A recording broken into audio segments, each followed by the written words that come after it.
Hello everyone and welcome to Walking Through the Bible.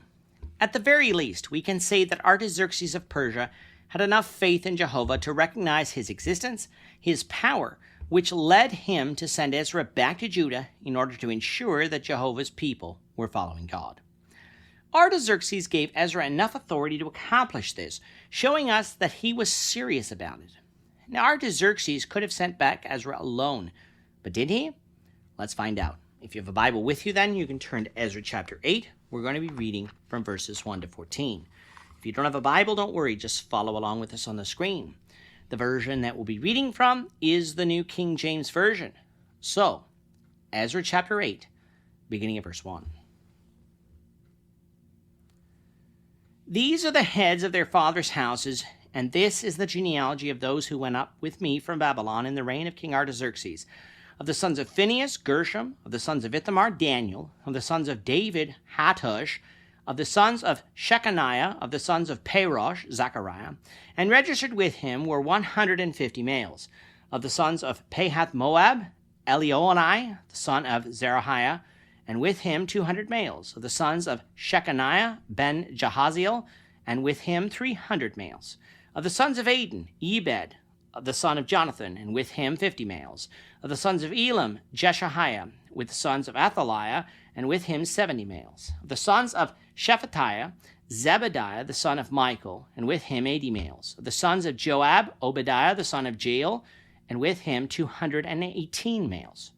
Of the sons of Shelomith, ben Joshaphiah, and with him 160 males. Of the sons of Bai, Zechariah, the son of Bebai, and with him 28 males. Of the sons of Azgad, Jehonan, the son of Hakatan, and with him 110 males. Of the sons of Adokam, whose names are Eliphalet, Jeiel, and Shemaiah, and with him 60 males. Also of the sons of Bigvai, Uthai, and Zabud, and with him 70 males. In this last chapter, we had Ezra been given the task to return to Jerusalem to ensure that the Jews were following the law. Our past studies placed this in about 458 BC, meaning about 80 years after the first wave of captives returned to Judah from exile. Here in chapter 8, we get the actual journey of Ezra back to Judah. But lest we think that Ezra went alone, he didn't.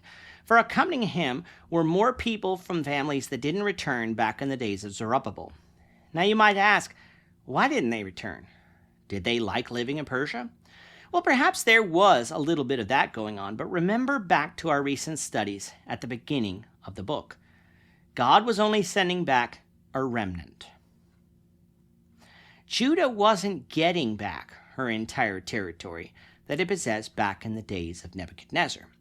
They weren't getting back the land that Israel possessed back in the days of Pekah or Ahab or Solomon. They were getting back a portion of it, punishment for the idolatry of the peoples that came before.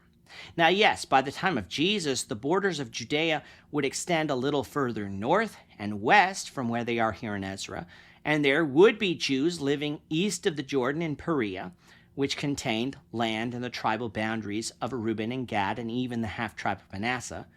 And there would be Jews in Galilee in the tribal boundaries of Naphtali, Dan, Issachar, and Zebulun.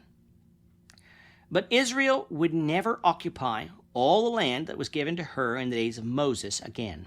Even to this day, in the secular nation of Israel, they do not possess all this land. And I believe that is by the providence of God, as punishment for this idolatry and for the later rejection by many Jews of the Messiah, Jesus. And so the entire nation of Judah could not be sent back since there wasn't enough land to house them all.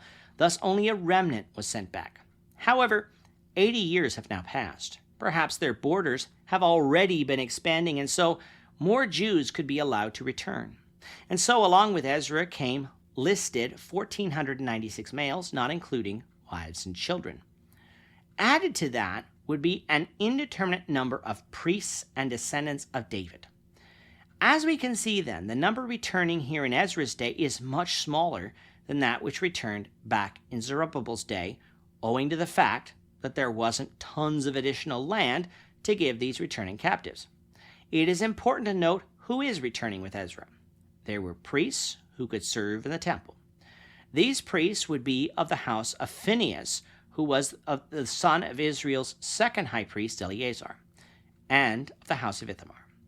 Ezra is described as a priest in this book. His mission is a religious one, and so it is only natural that Ezra would return with more priests who could serve in the temple of the Lord.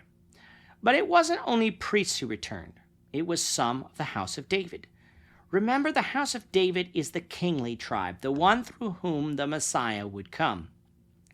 That God was continuing to preserve this house, just as he did during the captivity and the days of Zerubbabel, is important.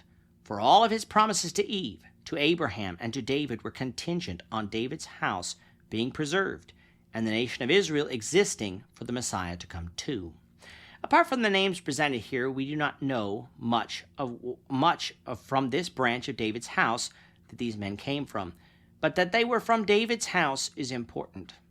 Of these three houses, we get no number of returning captives, but suffice it to say, we know that there were not many, for the total numbers returning were not that many. And finally, we have 12 houses not associated with either the priests or the house of David returning. We do not know if these are exclusively of the tribe of Judah or whether there is a mixture of tribes, just as there were in the days of Zerubbabel. But that there were 12 of them is interesting to note, for there were 12 tribes in Israel. With the listing of the families returning with Ezra now given, now is the time that we get to the actual journey and the events that occur on it, something that we will do, the Lord willing, in the next lesson. With that, our time is up for today. The Lord willing, we hope you'll join us for tomorrow's discussion of Ezra chapter 8, verses 15 to 23, as we continue our walk through the Bible, one verse at a time. We thank you for watching Walking Through the Bible today. If you have any questions or comments, you can leave them below. But if you like this video, we ask that you consider subscribing to our channel so you won't miss out on other videos in our series, as well as share this video among your friends so that the saving message of Jesus Christ can go out to the whole world.